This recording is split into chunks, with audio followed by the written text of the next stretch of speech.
Assalamualaikum warahmatullahi wabarakatuh. Saya Farid Ridwanuddin. Saya dari Iman Hijau Indonesia atau Green Faith Indonesia. Para ahli menyebut bahwa kita hari ini sedang berada dalam situasi yang disebut dengan krisis iklim atau krisis lingkungan. Di dalam bahasa agama sering disebut dengan al-fasad. Kita sudah mengenal istilah ini. Di dalam Al-Quran disebut A'udzubillahi minasyaitonirrajim, Dhaharul fasadu fil barri wal bahri bima kasabat aydin nas. Telah tampak kerusakan di darat dan di laut disebabkan oleh tangan-tangan manusia. Para hadirin yang berbahagia, saudara-saudara yang budiman, disebut di dalam Al-Quran lebih dari 50 kali.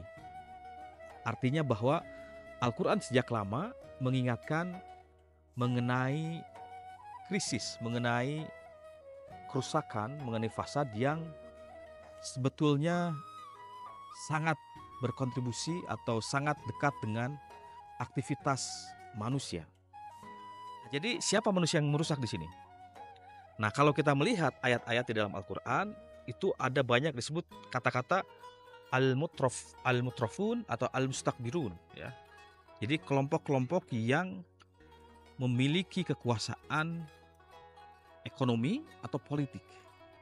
Nah, oleh karena itu kita memahami kata fasad di dalam Al-Quran, di dalam surat Ar-Rum ayat 41 ini dalam makna kerusakan yang sangat struktural. Apa maksudnya? Bahwa kerusakan yang terjadi di muka bumi, krisis iklim yang dirasakan oleh kita, yang mengakibatkan banjir, yang mengakibatkan longsor, kenaikan air laut, kebakaran hutan dan lahan, itu dihasilkan oleh aktivitas orang-orang yang memiliki kekuasaan politik dan ekonomi atau orang-orang yang sangat kaya. Mereka memproduksi emisi dalam jumlah miliaran ton. Nah, inilah yang memberikan kontribusi pada krisis iklim atau kerusakan bumi. Karena semua orang atau masyarakat tidak menghasilkan kerusakan. Nah, pada titik ini kita penting untuk mempertimbangkan pesan Rasulullah SAW yang menyebut di dalam salah satu hadis, An-nasu syuraka fis salas, alma wal kala wan nar. Manusia atau masyarakat itu harus berserikat untuk mengolah 3 hal. Satu, ada alma, air. Yang kedua, al-kala. Kala itu bisa kita sebut padang rumput atau semacam bentang alam begitu, yang termasuk juga di bawahnya ada sumber daya. Lalu anar, api, juga bisa kita maknai energi, ya. Nah, hadis ini sebetulnya menunjukkan kepada kita bahwa sejak lama Rasulullah mengafirmasi apa yang dilakukan oleh masyarakat sejak lama di dalam mengolah air, tanah, dan juga energi atau api itu sebetulnya adalah satu keniscayaan, tetapi tidak melahirkan kerusakan.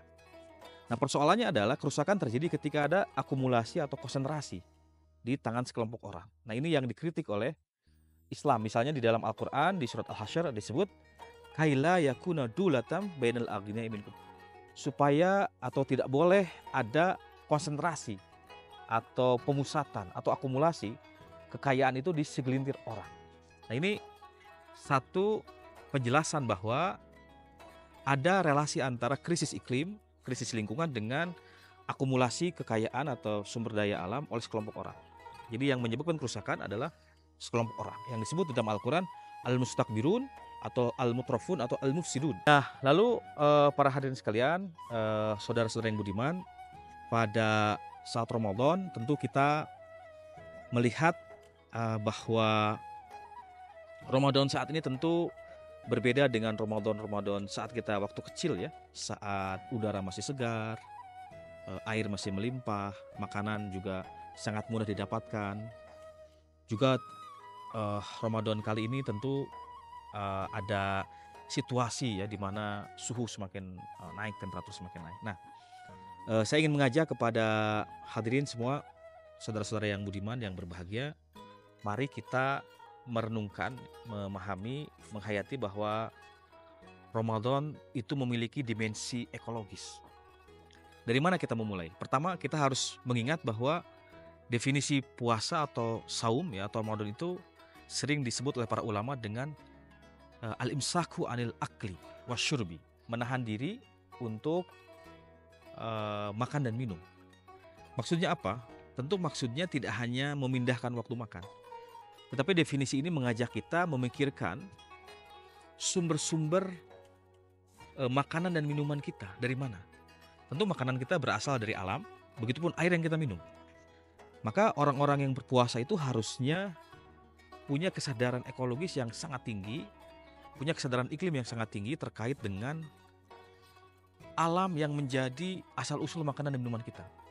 Oleh karena itu penting ada semacam kesadaran atau keresahan atau kegelisahan kalau alam yang menjadi sumber makanan dan minuman kita itu rusak atau dirusak. Nah, jadi orang-orang puasa itu harus punya kepedulian, keresahan dan lebih jauh melawan kerusakan. Yang selanjutnya makna dari puasa itu kita harus punya kesadaran terhadap cara makanan diolah. Apakah menggunakan bahan-bahan kimiawi yang membahayakan kesehatan atau diolah dengan cara-cara yang lebih selamat, lebih organik. Itu saya kira makna ekologis dari puasa. Yang selanjutnya yang penting kita renungkan juga adalah makanan yang sampai ke kita, minuman yang sampai ke kita itu apakah diproduksi, diolah oleh perusahaan-perusahaan yang membuang limbahnya ke laut atau ke sungai, ya? Apakah perusahaan itu punya track record, rekam jejak mencemari lingkungan atau alam? Nah, saya kira kita perlu semacam ketegasan bahwa terhadap perusahaan semacam ini penting ada sanksi sosial, tidak boleh dibeli produknya atau diboikot karena menyebabkan kerusakan lingkungan. Atau apakah perusahaannya misalnya melanggar hak-hak pekerjanya, melanggar hak asasi manusia atau tidak? Kalau terbukti melakukan pelanggaran HAM berarti saya kira kita perlu memberikan sanksi tegas, boikot terhadap produk-produk yang diproduksi. Nah, yang terakhir sebetulnya puasa itu mengajak kita untuk memiliki sikap apa yang sering disebut dengan responsible consumption, ya, konsumsi yang bertanggung jawab. Kita mengkonsumsi apa yang kita butuhkan. Kita memakan apa yang kita butuhkan. Tidak semua yang kita inginkan kita beli atau kita masak lalu kemudian berakhir menjadi sampah, ya. Jadi orang berpuasa itu sebetulnya punya satu sikap yang jelas, dia zuhud, dia asketis, tidak berlebihan di dalam makan, dia hanya memakan yang dibutuhkan sehingga tidak melahirkan persoalan lingkungan hidup dan persoalan iklim yang lebih besar, yaitu soal akumulasi sampah yang sangat besar. Nah, hadirin sekalian, saya kira puasa itu bisa menjadi satu pintu masuk, ya, kita mewujudkan keadilan iklim. Ada semangat perlawanan di dalam puasa, ada kesadaran kita menjaga alam, menghormati alam, lalu juga di dalam puasa kita diajak untuk memikirkan asal-usul makanan kita, diajak memikirkan bagaimana makanan itu diperoleh, diproses, dan puasa mengajak kita juga untuk memiliki sikap responsible consumption atau konsumsi yang bertanggung jawab. Nah, sampai di sini saya ingin mengajak kita semua bahwa puasa bisa menjadi, sekali lagi, puasa bisa menjadi pintu masuk cara kita melawan krisis iklim. Puasa bisa menjadi pintu masuk kita mewujudkan apa yang disebut dengan al-adalah al-munakhiyah, keadilan iklim. Dan ini jelas di dalam Al-Quran atau di dalam hadis Nabi, ya, sering disebut bahwa puasa itu sumu tasihu, ya. Puasa itu menyehatkan, tentu bukan hanya untuk tubuh, tapi juga untuk alam kita, ya, alam yang menjadi rumah kita. Barangkali demikian yang bisa saya sampaikan. Terima kasih untuk perhatian saudara-saudari yang berbahagia.